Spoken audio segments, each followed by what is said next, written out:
Welcome to the PA Books Podcast. PA Books is a production of PCN, the Pennsylvania Cable Network. This program features interviews with authors of books on Pennsylvania people, history, sports, business, nature, and politics. We hope you enjoy this podcast.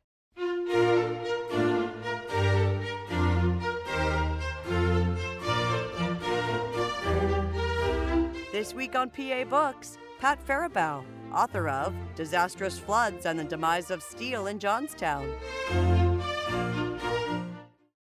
Pat Farabaugh is the author of Disastrous Floods and the Demise of Steel in Johnstown. How did Johnstown become a center of iron and steel?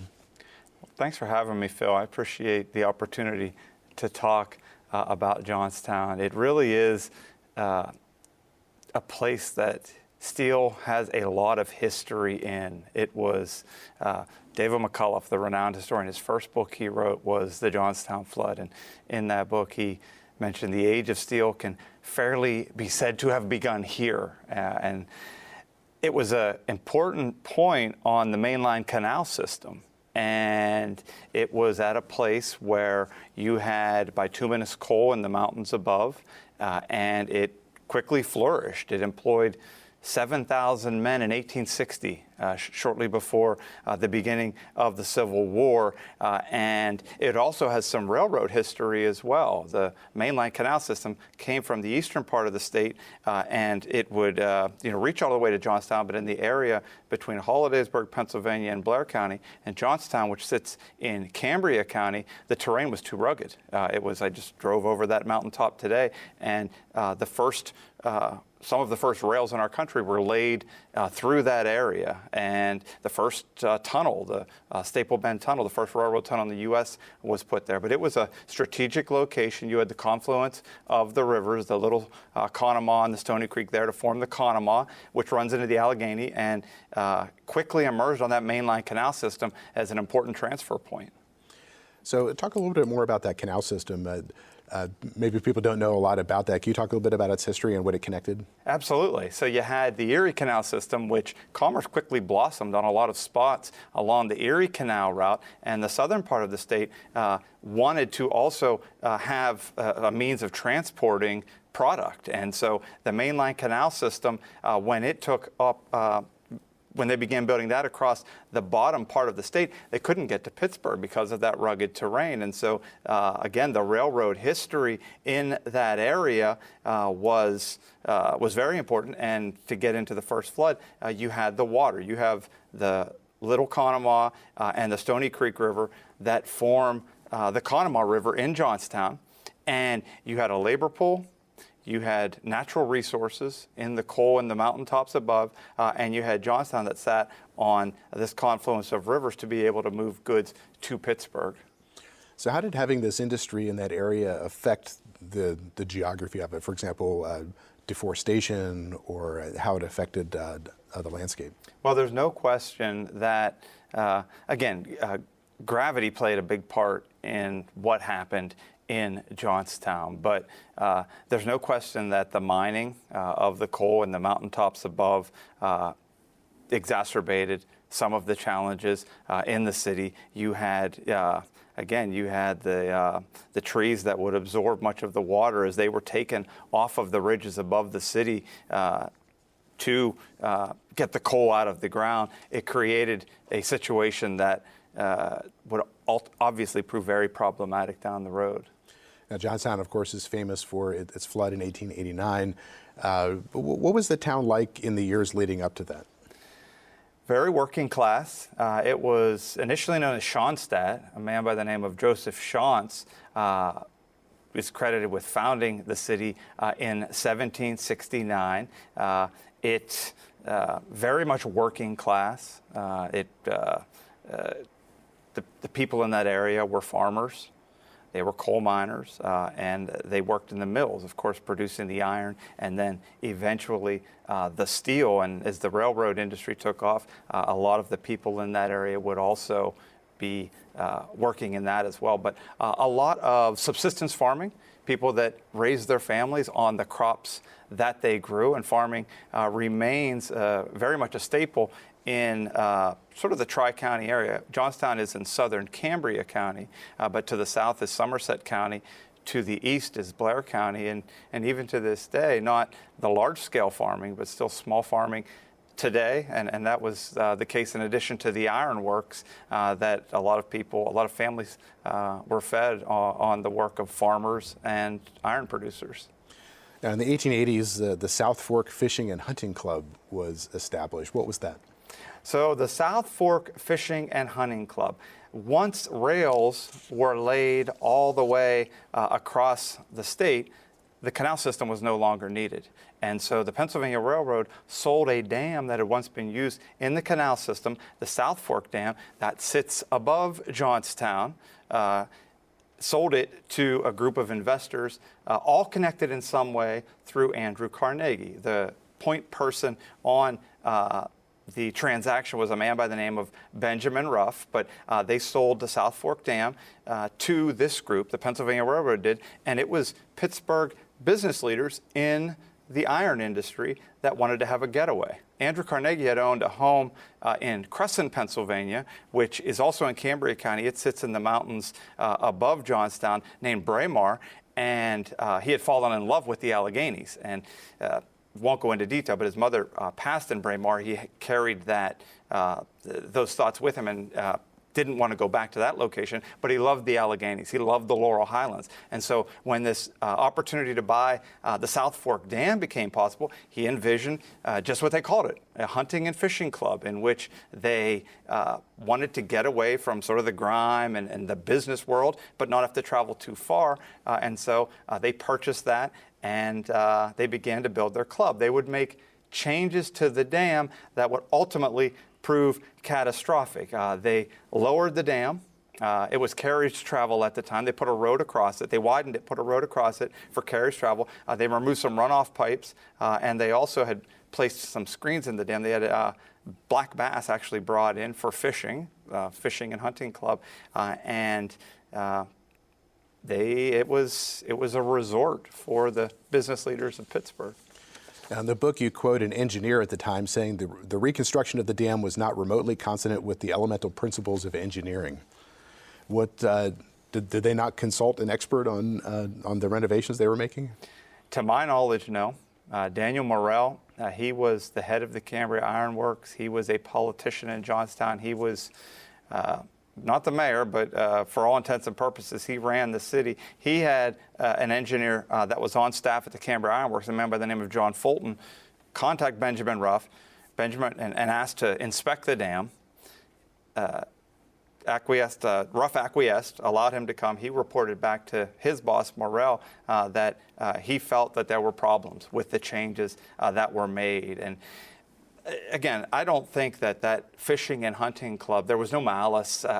They did not believe that the changes that they were making was going to compromise the integrity of that dam. No one could foresee what would happen, but we'll get to this part. Obviously, they were vilified in the national and the international press.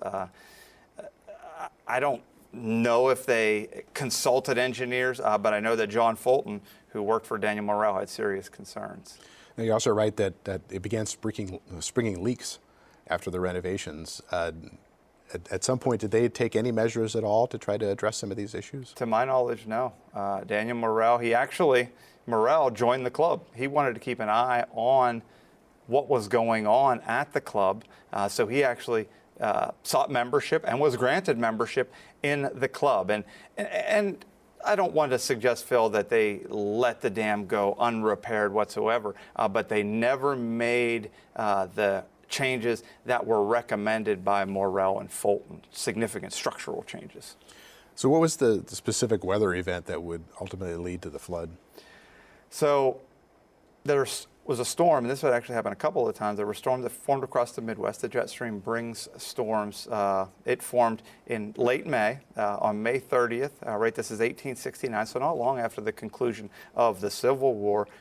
May 31st was not known as Memorial Day at that time, but rather Decoration Day, and there were people at cemeteries honoring those lost during the Civil War on May 30th. On the morning of May 31st, 1889, a caretaker who worked at the club year-round, of course, the business leaders from Pittsburgh would come and go, but a man by the name of Elias Unger got up, saw the heavy rains that they had started the afternoon of the 30th and picked up in their intensity overnight, and he was worried. He quickly assembled a team.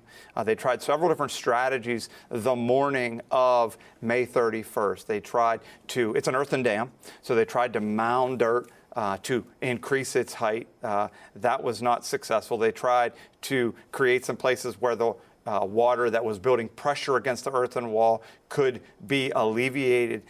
That failed, and eventually Unger resigned himself to the fact that this dam was going to give way. He told the crew to get to higher ground. He sent someone down to Mineral Point, which is on the way down to Johnstown, to get a message, to try to get a message to the city of the impending dam's failure. The storm had knocked out telegraph lines, and so his message only made it as far as Mineral Point. And around 3:10 p.m. on May 31st, 1889, that dam gave way. 20 million tons of water went barreling down toward the city of Johnstown. How far is the dam from Johnstown? 16 miles. And how long did it take the water to reach the city? It jammed up twice. The water, one thing that I was struck by, and they share many photos in the book, the Johnstown Area Heritage Association, gentleman Richard Burkett, who wrote the foreword, they have a wonderful collection, and most of the photos come from that collection. The one thing that struck me was the power of Mother Nature, the power of the water. It blocked up twice. It blocked up at the Conemaugh Viaduct as well as the Stone Bridge, which is a sandstone railroad bridge. So that slowed down its path. But to answer your question, roughly 30 minutes until it was in downtown Johnstown. One of the things that I think people don't realize when you have something like a flood, people don't die by drowning many times. Many people were impaled. You have to understand, this is not only water that is rushing toward the city. It picked up locomotives, picked up trees, obviously the ironworks at different locations, picked up wire, picked up cables, picked up homes. I spoke at a museum in Youngstown, Ohio, a couple of weeks ago, and a gentleman who I spoke with there, his great-grandfather was 5 years old at the time of the 1889 Johnstown flood, and his family had put him on the roof of a house. And he rode it like a ship.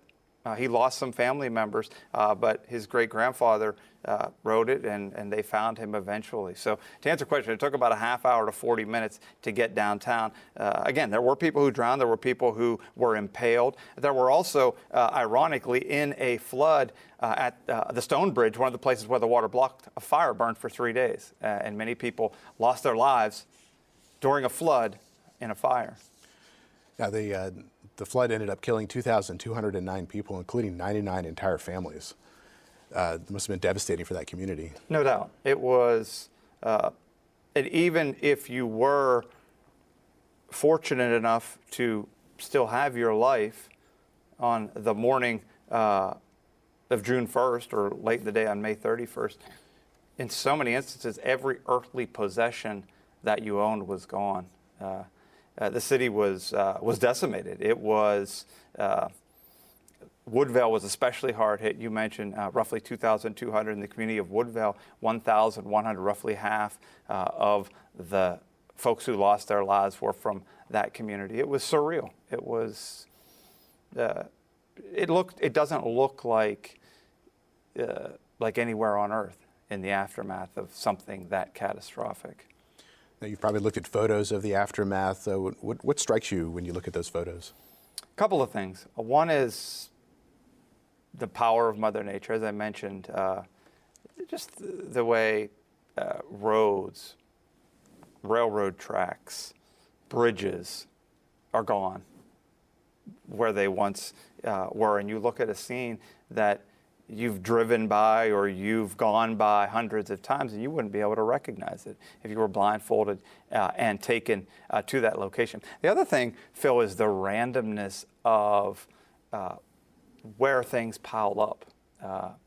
You would have, again, it wasn't cars travel in 1889, but carriages with homes, with pieces of bridges, with bodies, sadly, with the remains of animals, because I mentioned the farming community was very vibrant. And so the randomness of the after scene in each of the three major floods, there have been plenty of floods, I read about 3 of them, but the randomness of where debris ended up, but then also what were in those piles of debris. So how did people begin to clean up? That's one of the things that I think is so inspirational. Obviously the story is one of tragedy. There's no question about it. But each time, and it speaks to, I'm from the area. And actually one of the reasons that I took on this project, a couple of reasons. One is I mentioned David McCullough. His book on the 1889 Johnstown flood told that story in rich detail. But I also thought that there was more of the story that needed to be told because of the floods that would follow, and also the steel industry. It's the iron and then the steel industry, and its ebbs and flows. And they cleaned up and they rebuilt because of the perseverance of the people. I write in one of the footnotes in the book about my grandfather, John Earl Boland, and he was a miner for a Bethlehem steel coal mine for much of his mining career. He was a miner from 1932 to 70, and in 1962, in a community north of Johnstown, a little town called Revlock, he fractured his back, and he had lost the use of one of his feet. He had lost the ability, his sensory in the tips of his fingers. So he came up with strategies to rebuild those nerve endings, and this answers your question in a roundabout way. He was back underground in Coleman. He operated a shuttle car, and a rocket fell on him and fractured his back. But he was back underground in 6 months. And my pap, Pappy we called him, he was indicative of you dust yourself off, you pick yourself up, and dating all the way back to 1889, May and June of 1889, that's what the people did. They buried their dead, they mourned them, but they had work to do. There weren't 50 states in the United States at the time. Every state sent aid. Clara Barton, who had founded the Red Cross in 1881, the flood was May 31st. She was in Johnstown on June 5th. A team of Red Cross staffers, they stayed through October. Different nations around the world, because the story had gotten national attention, as well as international attention. It was the storyline, and I think it's more intricate than the way it was played out in the press, locally, nationally, internationally, was that these rich elites came, built this getaway in the mountains above this city with no regard for the changes that they made, and this dam gave way. And so it was painted as these robber barons and these working class people in the city below. And it's richer than that. I think that's a black and white story. But that attention that was received around the world really helped Johnstown. A lot of people sent aid, nations around the world. And incredibly, Johnstown was back on its feet very quickly in terms of the Cambria Iron Works. They were back up and running in fairly short order after that catastrophic 1889 flood. So what happened to the South Fork Fishing and Hunting Club? Well, you might guess they really didn't want to be around that area after what had happened. Membership broke up entirely. I believe it was 9 years after the 1889 flood. It's now a national museum, the actual location of the South Fork Dam. But the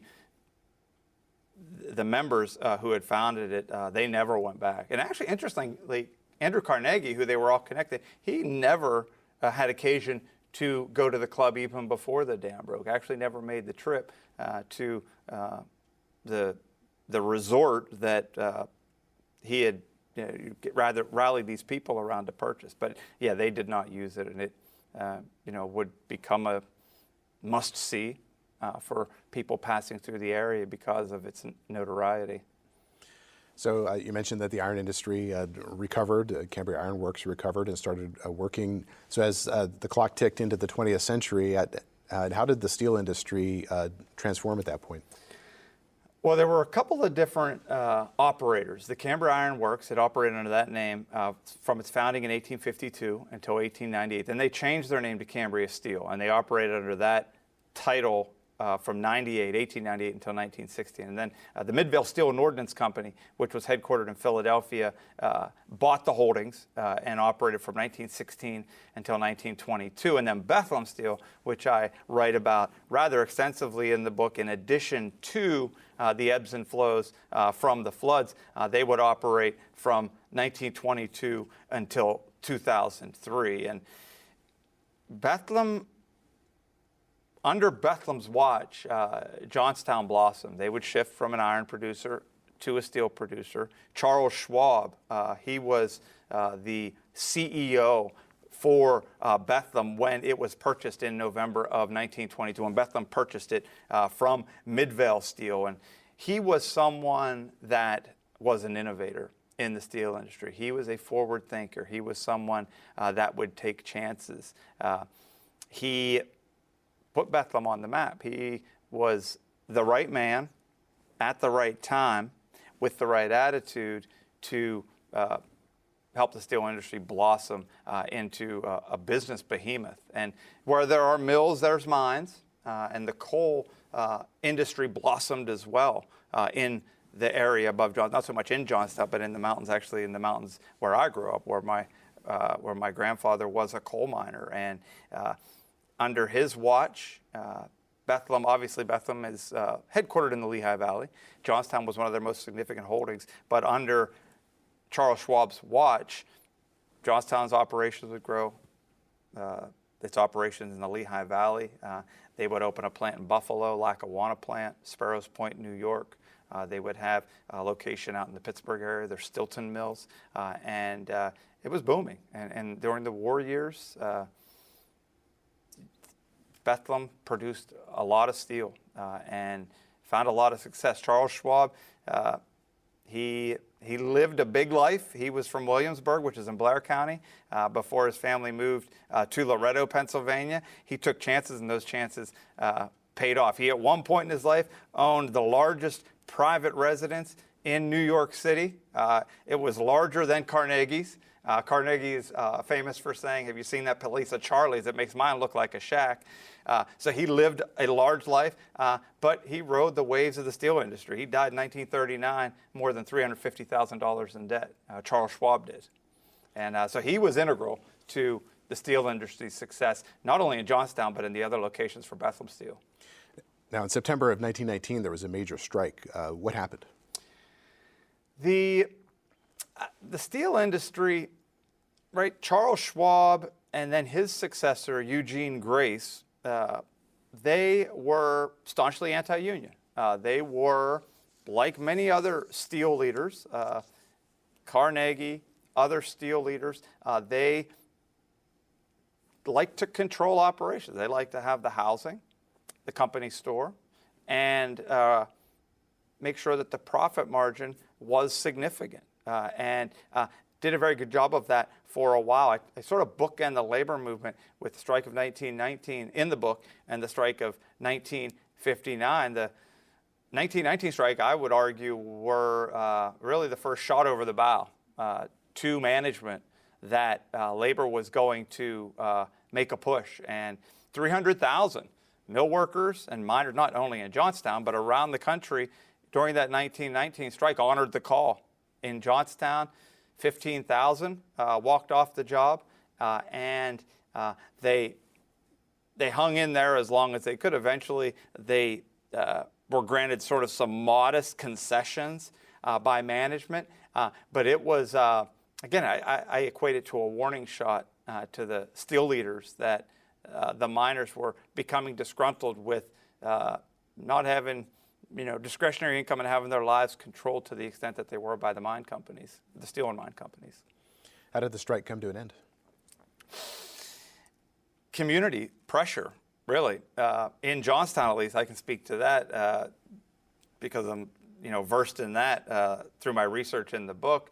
The sentiment was different than it is today. You have people who have mixed feelings on unions. On my drive out, I was, heard some of the sentiments from both sides in the talk radio I was listening to. But to a person almost, clergy leaders and business leaders in the communities criticized the mine and the mill workers for striking.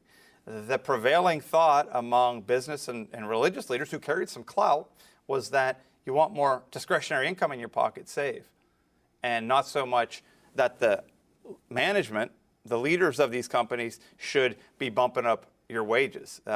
These companies were making hand over fist. But again, clergy leaders were preaching to the members of their congregation on Sunday that you need to get off the picket lines and back to work. There was one religious leader, at least per my research, who sided with labor, and the board at his church relieved him of his pastoral responsibility. So it was community pressure and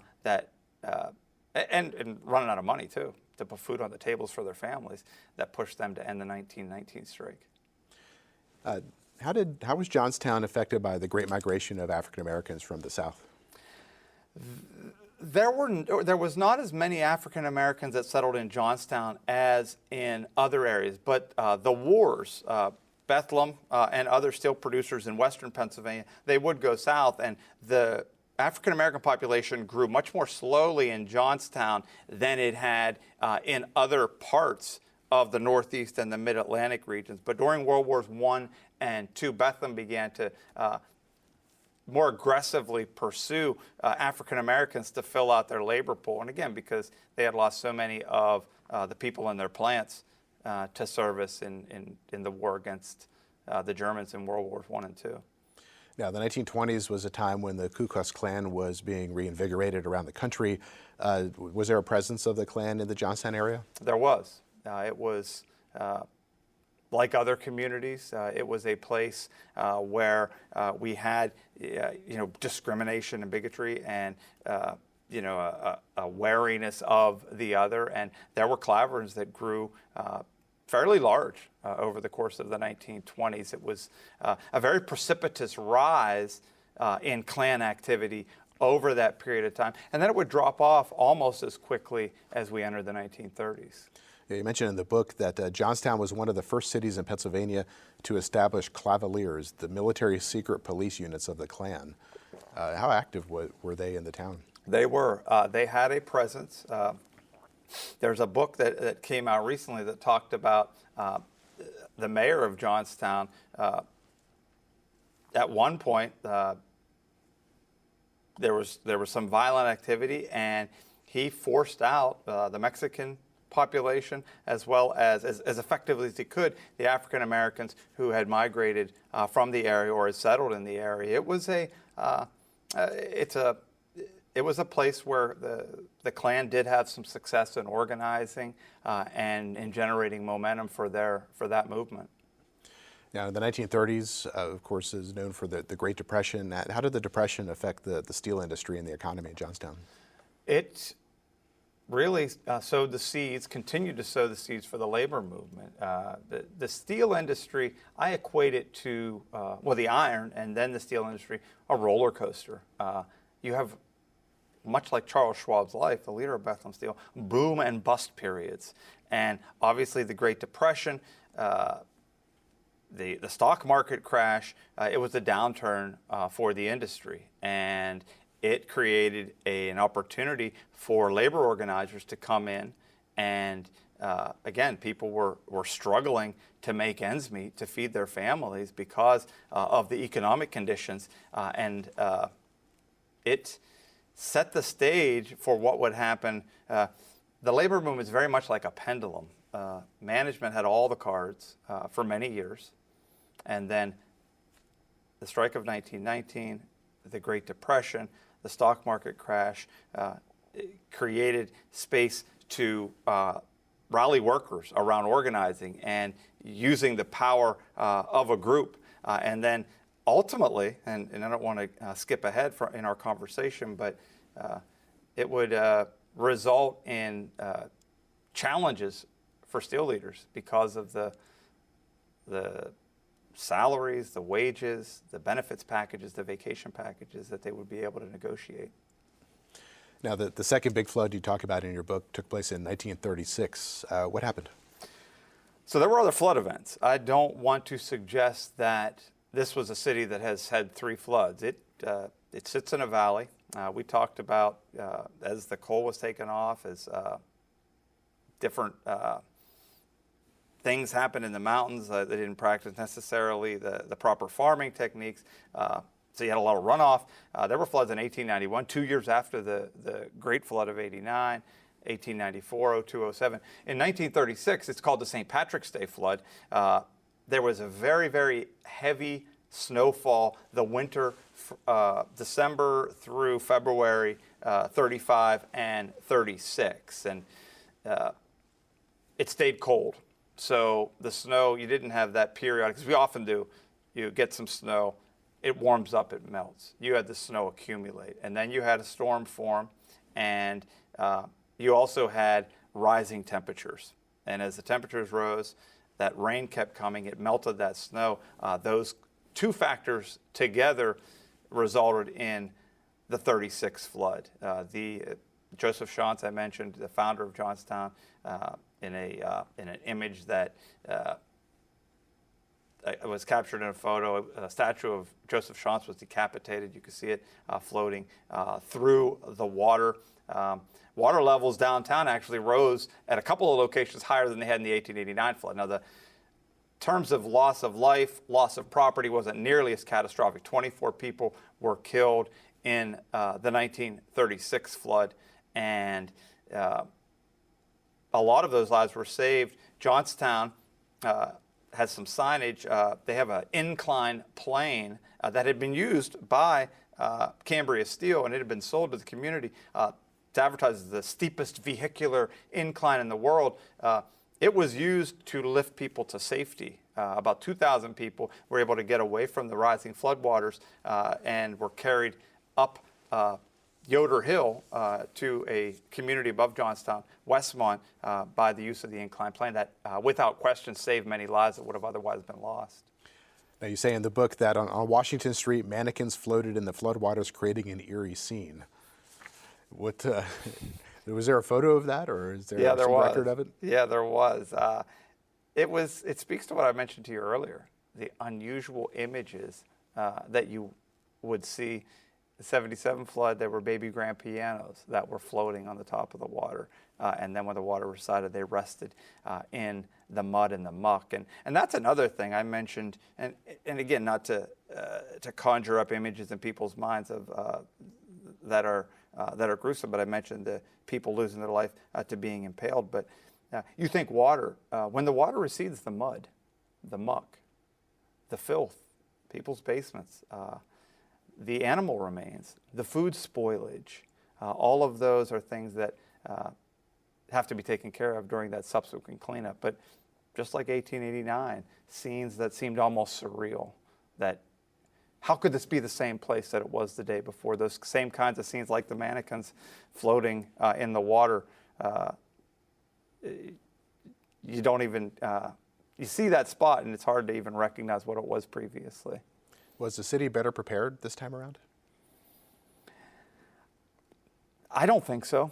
They hadn't done much of anything to address Johnstown's location and its problems. Now, they would. After the 36 flood, they would take some measures.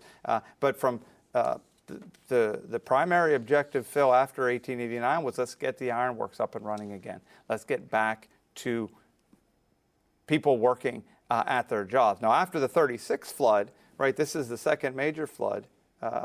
24 people's lives are lost. President at the time was Franklin D. Roosevelt. He visits in August of 36. The flood was in March. He makes sure, FDR makes sure he gets there when they're changing shifts at the Bethlehem Steel plant. And it was definitely to maximize its the political side of things, but he is escorted in actually Charles Schwab's Packard limousine by the mayor, Daniel Shields, and the governor of Pennsylvania, George Earl, and they show him some sights around the city. FDR visits, and he announces a channelization project of the rivers to increase the amount of water that they can handle. And this includes flood protection walls, and it's initiated in 39, finished in 1942, and it absolutely helps. It was not a project that some believed was enough to keep the city protected from floodwaters. And FDR, again, he wrote a letter, thanks to the efforts of the Works Progress Administration and others. Your city is flood free and can now focus on the day-to-day activities. There was a gentleman named James Bogardus who worked he was Pennsylvania Secretary of Forest and Waters, and he was well versed in some of the reasons why the city, he deemed the city was not safe, and he had proposed that 3 reservoirs be built in addition to the channelization project that FDR authorized, and ultimately that was not pursued.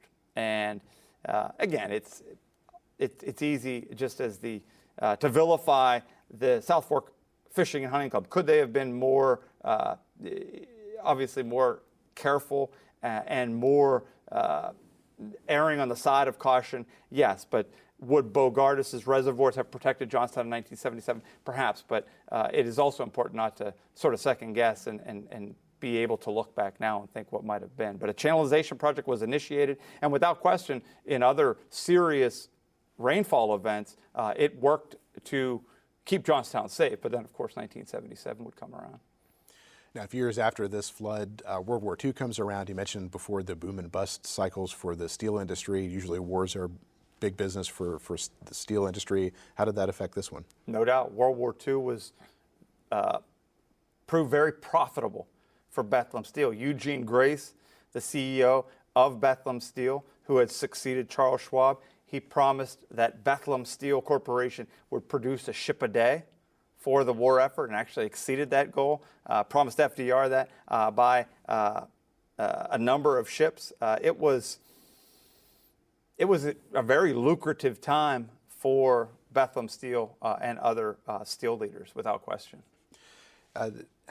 Was this the peak of the steel industry, or at what point did the steel industry peak in the United States?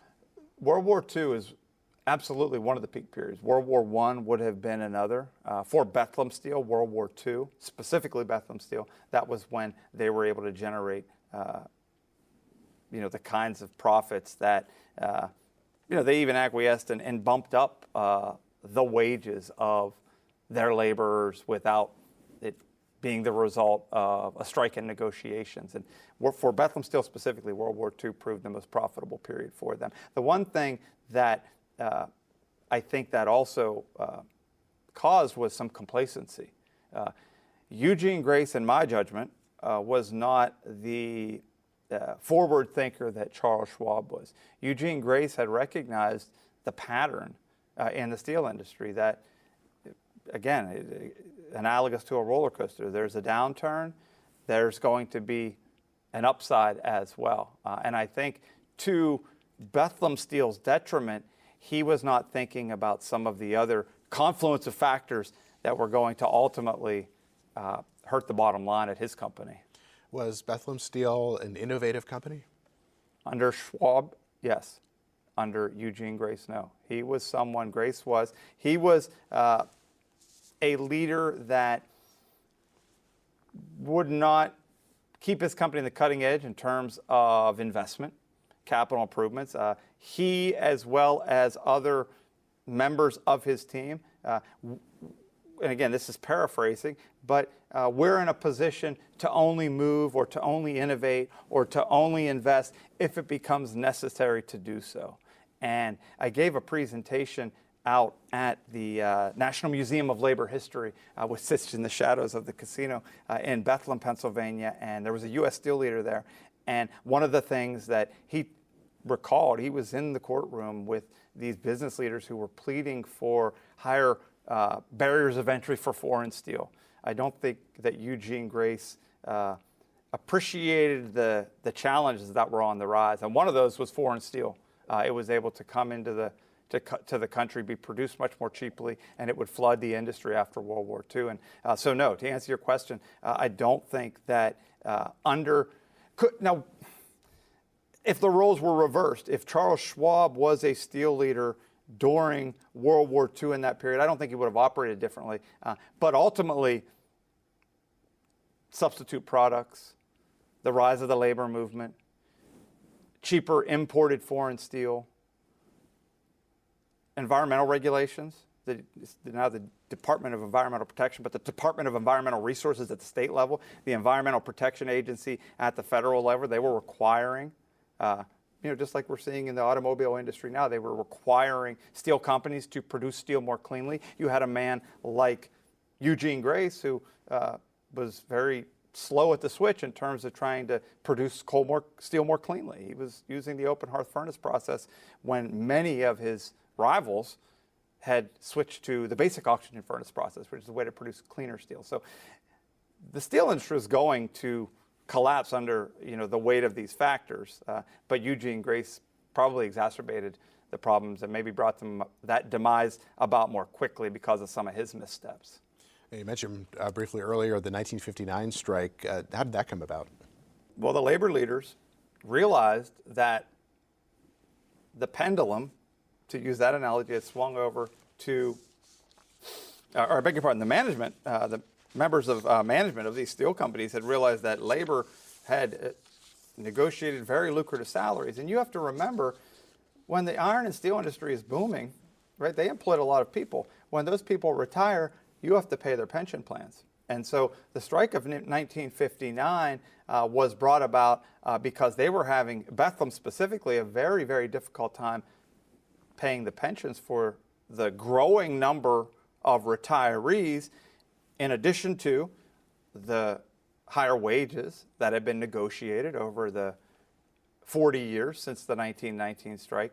And then also they were seeing products that were coming as we became more innovative over the course of the last century. You had aluminums, plastics, to a certain extent, ceramic products that were taking the place of steel. You did not need steel as much. And so management had seen the way that miners, mill workers across various companies had organized together, and the 59 strike was sort of a last gasp at trying to reclaim some of what they had lost because they saw the writing on the wall. And so they actually worked together. U.S. steel leaders, Bethlehem steel leaders, other large steel companies tried to work in cooperation with one another the way the laborers did. In the end, Eisenhower was president. Richard Nixon was brought in. In the end, they were trying to do away with some of the roles that required a certain number of people to be in a job, even if that number of people was not necessary. It was something that had been negotiated by the unions called feather bedding. And there was a clause called Clause 2B that had been negotiated in the previous labor agreement that they were trying to get rid of. And in the end, management lost even more ground when the 59 strike was settled. And the 59 strike shut down, for all intents and purposes, shut down the American steel industry. And what did that do? It created a void, again, for more foreign steel to come in.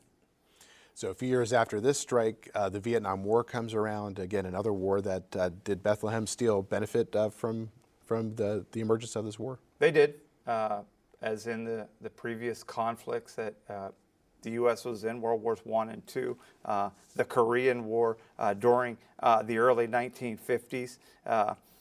It was a period in which they were able to make some money, not the kind of money that the company generated during World Wars I and II, but I equate it to a mirage, that it was really, again, a time where they made some money, but they also didn't, and again, I don't want to say to a person, but I think many, Bethlehem specifically, and I won't speak on U.S. Steel because I look at the Bethlehem Steel industry, that was the operator in Johnstown. It was, that roller coaster was going to stay in the dip. And Vietnam happens, and you're like, okay, we're going to have one of those peak periods again. But after Vietnam, because of some of those factors that I just mentioned to you, increased environmental regulations, emergence of substitute products, cheap foreign steel, labor had gained even more ground and more leverage on management in the '59 strike. I equate it to a mirage that the steel industry, I think, failed to heed some of the warnings that were there to be seen. Vietnam War comes along and you can sort of push that down the road, kick the can down the road a little bit. Now, the third major flood that you talk about occurred in 1977. You mentioned that on the eve of the flood, Paul Newman's movie Slapshot was playing in the town theater. What was that movie about? What does it reveal about Johnstown at that time? It was actually filmed in Have you seen it? Yes. Yeah, it captures the sort of the setting of Johnstown, a rough and tumble steelworking community that they love the rough and tumble hockey. And it was playing at the Strand Theater in downtown Johnstown. It was actually based on someone who had played semi-pro hockey in the city of Johnstown. The woman who wrote the screenplay, her brother had played hockey for the Johnstown semi-pro team.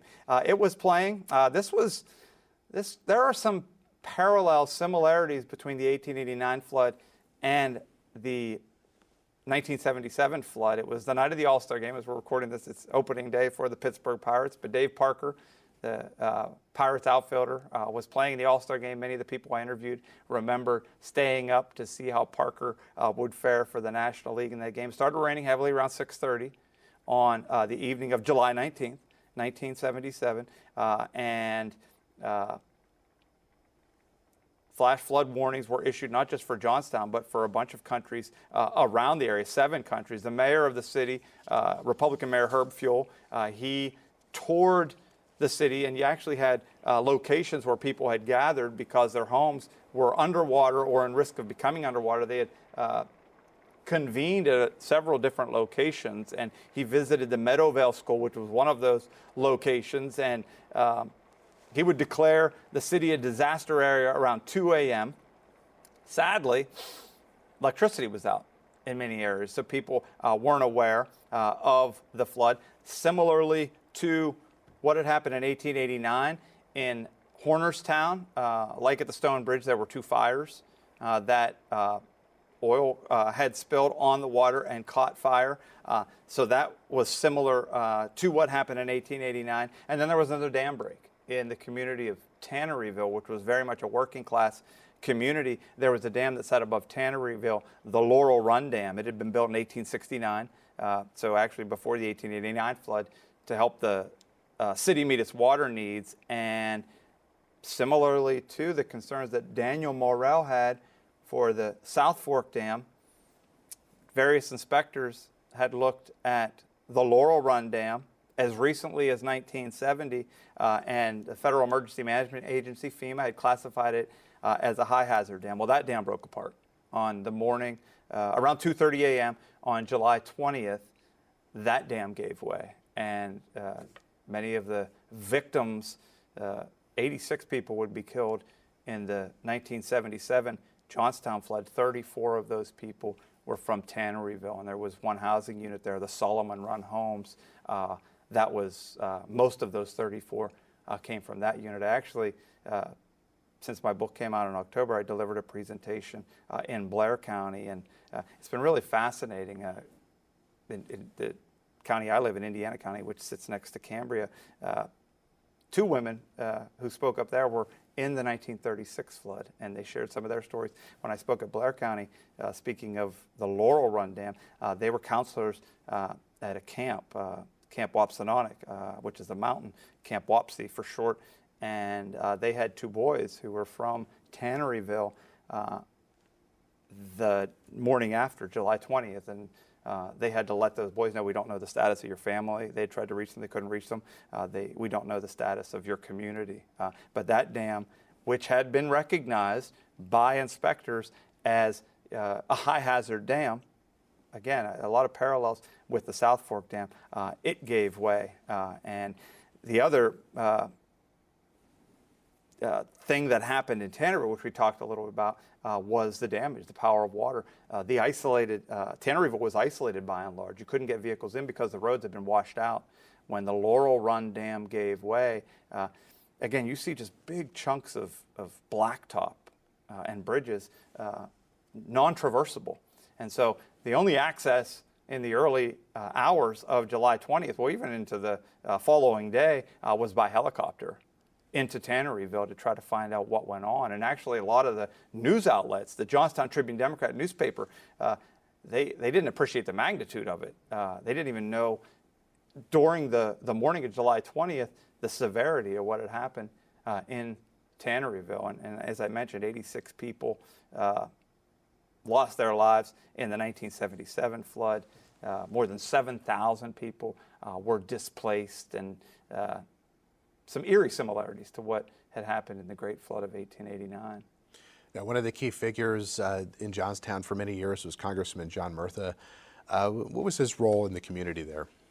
He was speaking down in D.C. At a military school on the morning of July 20th, and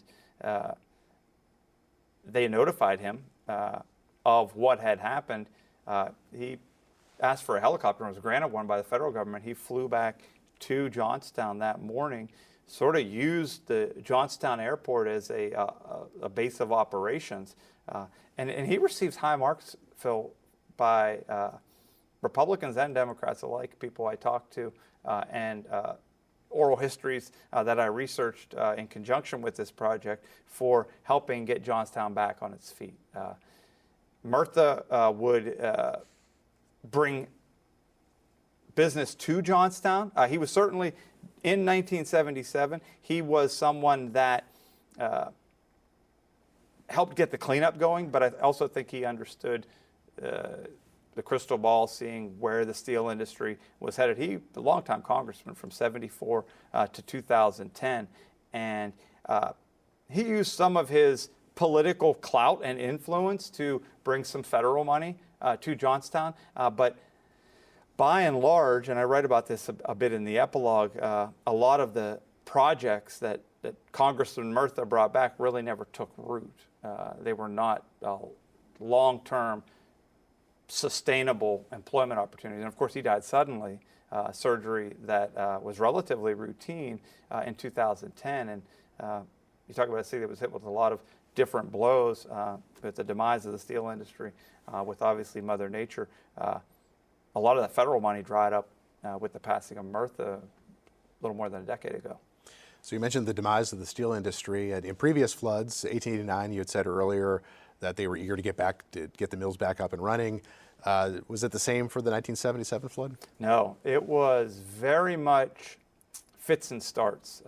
So after Eugene Grace, you had a number of relatively short-termed CEOs, Art Homer, Donald Trotline, Walter Williams, Curtis Barnett. You had a man named Louis Foy who was from the area. He was from Shanksville, Pennsylvania, which is not far. Well, that's actually where Flight 93 went down. Louis Foy was the CEO of Bethlehem at the time of the 1977 flood, was someone who grew up on a farm in the area, was now obviously in Allentown living and running Bethlehem Steel. He wanted to be the hometown CEO who makes good and helps keep the community. And so it went back and forth. To answer your question, Louis Foy announced, hey, we're going to stay. He pleaded for relaxation of some of the pollution standards. Both the EPA and the DER gave Bethlehem Steel a temporary stay on meeting regulations because of the flood. Johnstown was working on a basic oxygen furnace, which was a $70 million project, and initially he promised that was going to, they were going to stick with that project. Ultimately, he would backtrack on that. So it was back and forth. I think Foy eventually saw that this was not going to be an industry that was going to sustain itself flood or no flood. And interestingly, 1977, you could argue that's a year that will live in infamy for Bethlehem Steel specifically. You had the flood in Johnstown, obviously, and there was millions and millions of dollars in damage to Bethlehem's holdings there. But you also had at their plant in Buffalo, the Lackawanna plant, you had a 3-day blizzard in January of 77 that cost them roughly $10 million. And then a week later, in January of 77, in a Pittsburgh, in a Bethlehem Steel coal mine in Pittsburgh, there was a fire that burned for several weeks. Not only couldn't they extract coal from that mine for their operations, they had to buy their coal from other mines. And actually, there was a smaller fire at Mine 33 near Ebensburg. Bethlehem's losses in 77 alone, it was the most catastrophic year economically for Bethlehem, $448 million in losses. And so Foy wanted to do good by his hometown, but he ultimately saw that that was not going to be doable. He ended up bailing on the $70 million basic oxygen furnace that would have gotten Johnstown in compliance with the stricter environmental regulations. And long story short, it went back and forth. In the end, Johnstown's Bethlehem operations consolidated under a division called the Bar, Rod, and Wire Division in 1982. And people saw, the labor force in Johnstown saw that if we don't give back some of what we've been able to, the ground we've been able to gain through the labor movement, it's going to disappear altogether. Serious concessions that were unlike any that, at least in Bethlehem, in Bethlehem Steel, any labor group had organized before. They gave a lot back to management, organized under the Bar, Rod, and Wire Division in 1982, but it just wasn't meant to be. By December of 1993, Bethlehem had sold its remaining Johnstown holdings to a company called Moultrie Steel Products and pulled out of that city altogether. Well, we've been talking about the book Disastrous, Floods, and the Demise of Steel in Johnstown. Pat Farabaugh, thank you for joining me. Thank you, Phil. Thank you for having me. Enjoying this podcast? Visit PCNTV.com to find out how to support our mission. PCN is a 501c3 nonprofit television network. You've been listening to a podcast of PA Books, a production of PCN, the Pennsylvania Cable Network. Full episodes of PA Books, as well as other PCN programs, are available to stream with the PCN app. Visit PCNTV.com or the App Store for details.